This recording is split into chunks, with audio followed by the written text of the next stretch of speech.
been here since the start of the program. Yeah. How incredible of a change has it been from when you started in, what was it, 96? Yeah. To now you're planning to get a new complex, and you're a perennial Big 12 contender. How big of a change has that been for you? You know, it was very big when we started changing. So 96, you know, Karen's the head coach, I'm the assistant coach. We come in here, we're on the intramural fields over off McElroy. You know, there's no stadium, the field slopes at an angle, it's just awful, right? And we didn't have a team, we're just piecing together open tryouts. Hey, you ever played soccer, you want to come play? So we went from that to sort of around 2000, 2001, we put together a couple of nice recruiting classes. And that group won us the Big 12 championship in 03. And I think that put us on the map regionally, where people went, wow, they're pretty good. And then on the heels of that, we were able to recruit better. And then we built it up to where we went to the Elite Eight twice and won, I think, 4 Big 12 championships on a bounce. So, you know, to go from where we were to there was pretty special. And it really meant a lot to us, of course, to be able to say, look, we built this thing up from nothing. And then, you know, the last 4 or 5 years, it's funny, there's a perception that, wow, OSU's down. And we're certainly down from the Elite Eight, but we're still going to the NCAA tournament just about every year. And I think most programs would take that if that's being down. But it's not where we want to be. And we feel like now we've got some momentum going again and we're starting to build back up towards that level. And that's our ultimate goal, is to compete for national championship.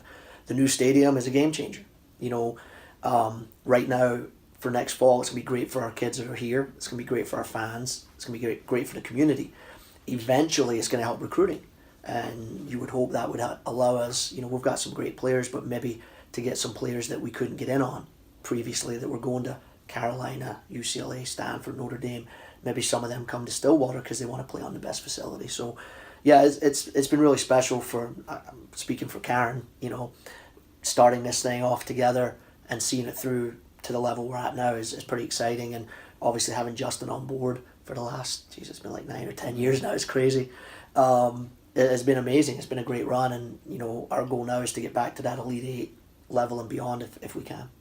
And for an outsider's perspective, you know, people always say that culture is such a huge thing for head coaches. How big of a role does culture play for you personally, and is there any mantra or group of sayings or ideals that you preach on your players and you have since the beginning? Yeah, I mean, it's huge, and culture's become a pretty recent phenomenon. You know, back when we started, I think we had a culture, you just didn't really talk about it. You just went out and coached and did your thing. But over the last 10 years maybe, you know, that's been a big buzzword around athletics, is team culture.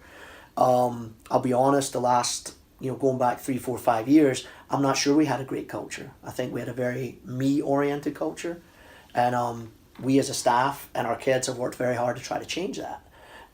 We also, it wasn't cool to work hard in our group. It was kind of cool to just be okay and compete, but it wasn't cool to go do extra training or to work harder in the weight room or win the sprints at the end of practice or anything like that. That's changing, and credit to these kids. They've come up with a code that they want to be known for across campus. It hangs up in our locker room every day. They look at it. It's about academics, it's about social, it's about community, and obviously about soccer. And they're trying their best. You know, we still have blips like any team, but they're really trying their best to be those type of people, the people they want to be known as on campus. You know, and then from our standpoint, you know, I've learned a lot. You know, kids are different now.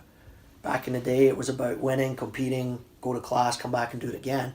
Now, I think we as a staff have to invest a lot more into getting to know the kids, maybe explaining why we do things as opposed to just doing them. I think back then, coach said do it, you did it.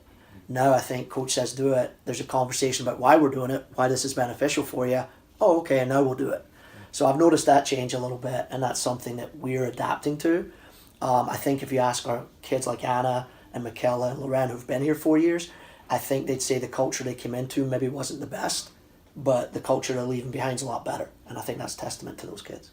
And what are the challenges? Obviously, soccer recruiting is unique. It's not like football recruiting or basketball recruiting. From a fan's perspective who maybe is new to soccer or new to collegiate soccer specifically, what are the challenges and what are the unique aspects of soccer recruiting that make it different? So in our sport, for good or bad, we're recruiting very young. Right now we're evaluating 9th graders, and 10th graders are all committing to universities already. Some 9th graders have committed, some 8th graders have committed. So most coaches agree that that's not good. The kids have not developed fully yet, physically or mentally. We're trying to project 5 years down the road how this kid's going to be. She may not even like soccer anymore. You know, they don't have driver's licenses yet. You know, they don't really know what's out there. They're so reliant on mom and dad. However, there's a fear among coaches that if some coaches are recruiting so early and we don't, we're going to lose all those kids. And so hopefully the NCAA can maybe step in and make it a little bit, you know, tougher to recruit that early. But for now, we just do what we have to do. So that's my biggest challenge is, first of all, we identify the good young players, try to get them on campus, show them around, hopefully they like it. They make a decision that they're coming to OSU, then we have to hope that they continue to develop for the next 4 years and continue on a good path. And some do and some don't. That's a big challenge. The other big challenge for me is if you recruit early and you miss out on the top kids, you know, you've still got money available. Now you're looking for the kid who either slipped through the cracks or developed later than everybody else, or maybe internationally. And so with international recruiting, that's kind of what we do. If we recruit early and we have money available, we look overseas late. And that is some unique challenges. You're looking at video, you're talking to coaches who don't know what NCAA soccer is. They don't know what the level of play is like. They're like, oh, I got the best player in Belgium for you. And then you're looking at video going, well, yeah, she wouldn't be the best player here. And so, you know, that's unique. And then you're going overseas and, you know, maybe flying over there and, you know, going to some little field in the middle of nowhere to watch some kid play who may or may not be good. So it's fun, but it's definitely got some unique challenges for sure. Those are mine, really. Let's see. I mean, I'm so interested by the whole 9th grade, 10th grade thing. Like, that's pretty fascinating. It's bizarre. It is. Like, who are some of the girls on this team or past teams? Because obviously I've been here, but... Yeah, it's just gotten earlier and earlier. So let's think of some of the younger players. So our freshman, Kim Rodriguez, would have committed, as a guess, probably as a sophomore in high school, would have committed to Oklahoma State. Taylor Olson was a little bit later. She was a kid she's from San Antonio, so maybe that's not as big a hotbed. And so her recruitment was maybe her junior year. You know, Hannah Warner, goalkeeper from Owasso, was pretty early. I think she was a sophomore. Going the year before that, Siragusa, Lenhart, Morgan, they were all sophomores when they committed. So thankfully they've all, you know, continued to do well. But there's other kids who've committed here and elsewhere that it hasn't panned out, and for different reasons they haven't made it to college or whatever. So yeah, I personally don't like it, but the reality is if we don't do it, we're going to lose out on some of these top kids and we're going to be kicking ourselves. Right. I'm not going to make you bash on years past with the whole mentality of me and everything, but sure. Just for you, knowing that this is more of a we group, how rewarding is that for you? Well, I think it's great, and I mean, bear in mind as well, we're winning right now. Yeah. So winning tends to paper over some of the cracks. Every team has issues. We have 32 young athletes, female or male, it doesn't matter.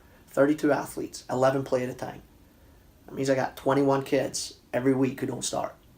And they all were high-level youth players who are used to starting every game in high school, right? Then in our sport, you might sub 5, 6, 7 kids on a weekend, and that's pretty normal across the board. So now you've got 12, 13 kids that don't even play. And then we travel 20 to 22 kids, depending on the trip. Got 10 kids that stay home. So, you know, you do the math and it doesn't add up. And so I understand where that frustration from those kids comes from, and it's about me, and I'm upset. Even though my team's winning, I'm pretty upset because everybody wants to play, and we're sensitive to that, but it's a very difficult thing to manage. And winning tends to keep a lot of that stuff a little bit to the side. You lose a few games. Maybe last year, you know, we had a good season, but we were kind of 500. More of those things surface because, well, you know, I can play better than she can, or maybe I could produce more goals or whatever. That discussion goes away because right now the kids we're picking are doing the job. So it's a tough one. It's one of the hardest things we do day in and day out is try to manage it. But right now our kids are very much buying in, and a lot of it comes down to the individuals too. Yeah. You get a kid who's just happy to be around and wants to be a positive influence, they're going to help you win. You have a kid who just wants to play, which again I understand, that doesn't really necessarily blend into team sports, and it's a tough deal. Let's see. What was I going to ask? I'm not sure. But, okay, so with this new stadium and everything, like, I'm wondering what recruiting was like bringing those girls into that place before all of this. Yeah. Like, Well, we downplayed it. right. You know, what we sold for many, many years, we sold Oklahoma State University, great education, great place to be. We sold Oklahoma State athletics. You know, you go to the indoor, it's beautiful. You go up to the West End Zone for training tables, it's beautiful. We'd show them through the West End Zone all the football stuff. You know, parents' eyes get very wide. Our locker room is just fine. Gallagher Arena, the academic center. You know, we try to emphasize all the positives. We would go out to our facility and we'd show them the field. It's a beautiful surface. We'd show them maybe that if they came to a home game that we had a good crowd and it was loud and intense and a cool place to play. Downplayed the porta potties. You know, downplayed that we didn't have a locker room at the field. You know, you just make it to where that's not as important, and it works. However, I'm not naive enough to think that as everyone else in the conference upgraded, our recruiting got tougher.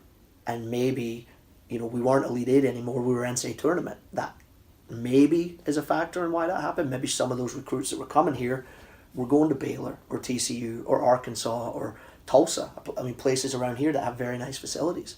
You know, as a young person, I think, you know, if you go to 4 or 5 different places and they all have brand new facilities and then you come here, you're probably thinking, well, I like it there, but how serious are they about soccer? Well, that just changed overnight.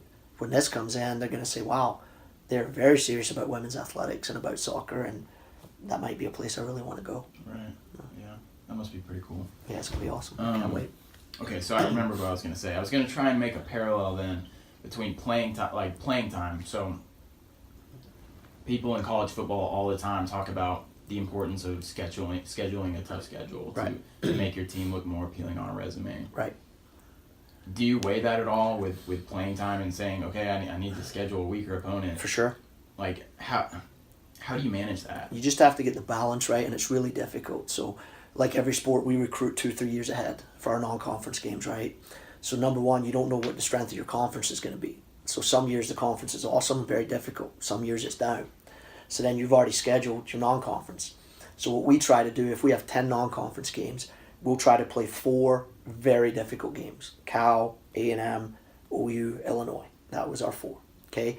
Maybe 4 that you would look at as lighter opponents where maybe everybody can play and you get a W and the mood of the camp's very happy. And then maybe 2 in between, sort of like a San Francisco.